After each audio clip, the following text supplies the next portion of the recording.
নমস্কার, আমার সহ আপনাদের এই চ্যানেল শান্তি বার্তাতে সুস্বাগতম। আজকের ভিডিও থাম্বনেল দেখেই আপনারা বুঝতে পারছেন যে আজকের আলোচনার বিষয়বস্তু কি। হ্যাঁ বন্ধুরা, আমরা যারা গার্জিয়ান বাবা মায়েরা আছি, প্রত্যেকটি বাবা মায়ের কাছেই আমার করজোরে অনুরোধ, আপনারা একটিবার পারলে ভিডিওটি শেষ পর্যন্ত দেখবেন এবং আপনাদের মূল্যবান বক্তব্য কমেন্টের মাধ্যমে অবশ্যই শান্তিবার্তাতে পৌঁছে দেবেন। তো আজকের আলোচনার বিষয়বস্তু হলো যে একজন আদর্শ পিতার শুধুই সন্তানের সুখের জন্য কেমন চিন্তা ভাবনা হওয়া উচিত। একাধারে পিতা সহ মাতা দুজনেরই কেমন সৃজনশীল চিন্তাভাবনার মাধ্যমে তার ছেলে বা মেয়ের ভবিষ্যৎ কিভাবে সুন্দরভাবে পরিকল্পিতভাবে এগিয়ে নিয়ে যেতে সাহায্য করে, সেই বিষয়ে আলোকপাত করার চেষ্টা করব। ভিডিও শেষ পর্যন্ত সঙ্গে থাকবেন। আমাদের সম্পত্তি নয়, আমাদের মাধ্যমে পৃথিবীতে আসা এক স্বতন্ত্র মানুষ। সৃষ্টিকর্তা তাকে আমাদের কাছে পাঠান কেবলই বড় করার জন্য নয়, বরং মানুষ করার জন্য। আমরা অনেকেই ভাবি আমার সন্তান আমার রক্ত, আমার জন্যেই বাঁচবে, অথচ সত্যিটা হলো সন্তান কোনোদিনই কেবল আমাদের জন্য জন্মায় না।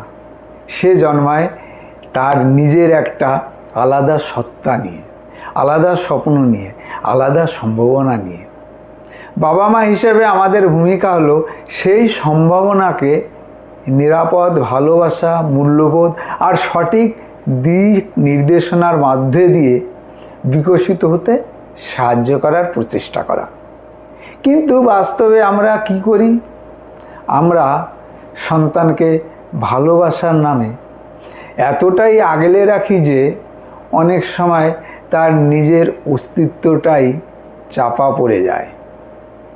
ছোটবেলা থেকে শুনতে শুনতে বড় হয়, তোমার জন্য কত কিছু করেছি, আমরা না থাকলে তুমি কিছুই হতে না, নিজের ক্যারিয়ার, সুখ, শান্তি সমস্ত কিছু বিসর্জন দিয়েছি শুধুমাত্র তোমাকে বড় করার তাগিদে। কিন্তু এই কথাগুলি হয়তো রাগ থেকে বা অভিমান থেকে বা প্রত্যাশা থেকে বলা হয় ঠিকই, কিন্তু সন্তানের মনে এগুলি ধীরে ধীরে অপরাধবোধ আর মানসিক শিকলের মতো একটা বেড়া তৈরি হয়। সে তখন নিজেকে ইচ্ছামতো বাঁচতে গেলেও মনে করে আমি কি স্বার্থপর হয়ে যাচ্ছি। অনেক বাবা মা বুঝতেই পারেন না সন্তানকে মানুষ করার আর কেন্দ্র বানিয়ে ফেলার মধ্যে বিশাল পার্থক্য আছে। যখন একজন মা বাবার পুরো পৃথিবী কেবল সন্তানকে ঘিরে হয়ে যায়, তখন অজান্তেই তারা সন্তানের উপরে নিজেদের অপূর্ণ স্বপ্ন, একাকিত্ব, নিরাপত্তাহীনতা আর ভবিষ্যতের ভরসা চাপিয়ে দিতে শুরু করেন। এর ফলে ফলাফল কী হয় জানেন? সন্তান বড় হয় কিন্তু মানসিকভাবে স্বাধীন হতে পারে না।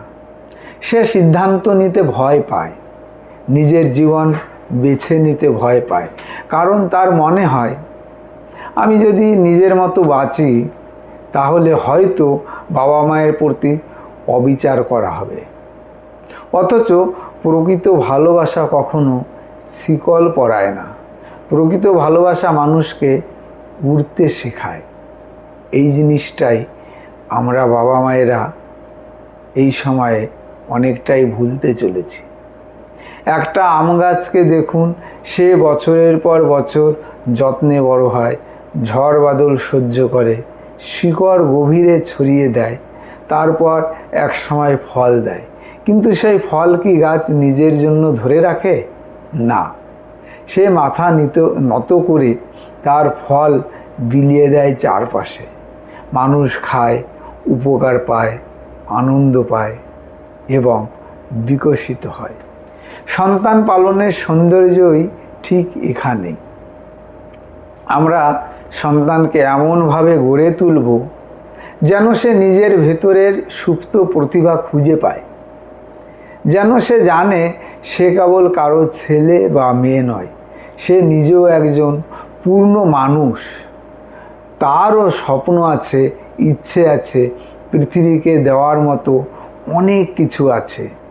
একজন ভালো বাবা মা সেই মানুষ যিনি সন্তানের ডানা কেটে তাকে পাশে আটকে রাখেন না, বরং এমন শক্ত ডানা তৈরি করে দেন যাতে সেই ডানা এসে ভর করে পৃথিবীর অনেক দূর পর্যন্ত উঠতে সক্ষম হন।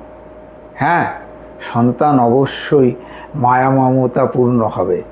সে বাবা মাকে ভালোবাসবে, খোঁজ নেবে, পাশে থাকবে, এগুলো তার মানবিক কর্তব্য বা দায়িত্ব।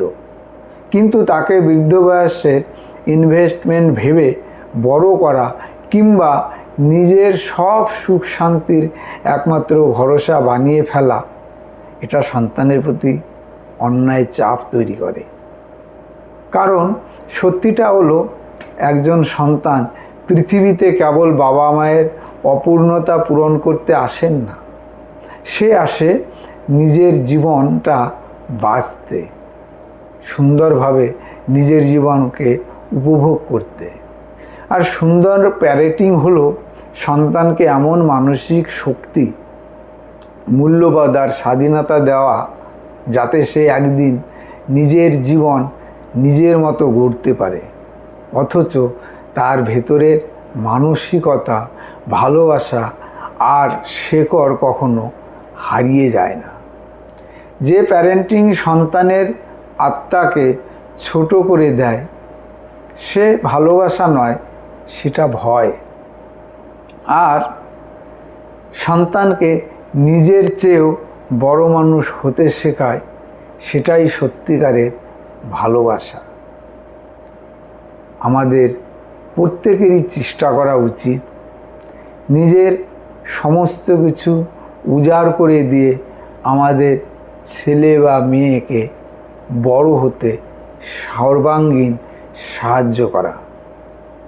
উপরিক্ত আলোচনাটি যদি আপনাদের বিন্দুমাত্র কোনো উপকারে আসে বলে মনে করেন, তাহলে অতি অবশ্যই প্রিয়জন ও বন্ধুবান্ধবের কাছে ভিডিওটি শেয়ার করবেন এবং শুভবুদ্ধি সম্পন্ন সমস্ত বাবা মায়ের কাছেই অনুরোধ, শান্তিবার্তা চ্যানেলটির একটাই উদ্দেশ্য, এই শান্তিবার্তা চ্যানেলটিকে আমার একার পক্ষে এগিয়ে নিয়ে যাওয়া কখনোই সম্ভব নয়। আমি আশা করব আপনারা কাছে ও পাশে থেকে আপনাদের মূল্যবান বক্তব্য, মতামত কমেন্টের মাধ্যমে শান্তিবার্তা চ্যানেলটিকে জানাবেন এবং আপনাদের যদি কোনো ভিডিওর আকাঙ্ক্ষা থাকে তবুও সেটি অপঘটে জানাবেন। আমি চেষ্টা করব সাধ্যমতো সেরূপ ভিডিও আপনাদের সামনে উপস্থাপন করা। দেখুন, আমাকে এই চ্যানেলটি এগিয়ে নিয়ে যাওয়ার একটাই উদ্দেশ্য, এখান থেকে কোনো বড় প্ল্যাটফর্ম পাবো বা আর্নিং করব সেটা নয়। আমি নিজেও একটা সুন্দর সেবামূলক কাজের সঙ্গে যুক্ত আছি। ভিডিও করার একটাই উদ্দেশ্য, হয়তো সারা জীবন এই ধরাধামে পৃথিবীতে বেঁচে থাকবো না, তথাপিও আমার এই ভিডিওর মাধ্যমে যদি কোনো ব্যক্তি বিশেষের কিঞ্চিত মাত্র কোনো উপকারে আসে বা এসে থাকি, তাহলেই আমার ভিডিওর সার্থকতা। সবাই অনেক ভালো থাকবেন, সুস্থ থাকবেন, হাসি আনন্দে ভরে উঠুক আপনাদের সবার হৃদয়, এই প্রার্থনায় এখানেই শেষ করছি। অনেক ভালো থাকবেন। নমস্কার।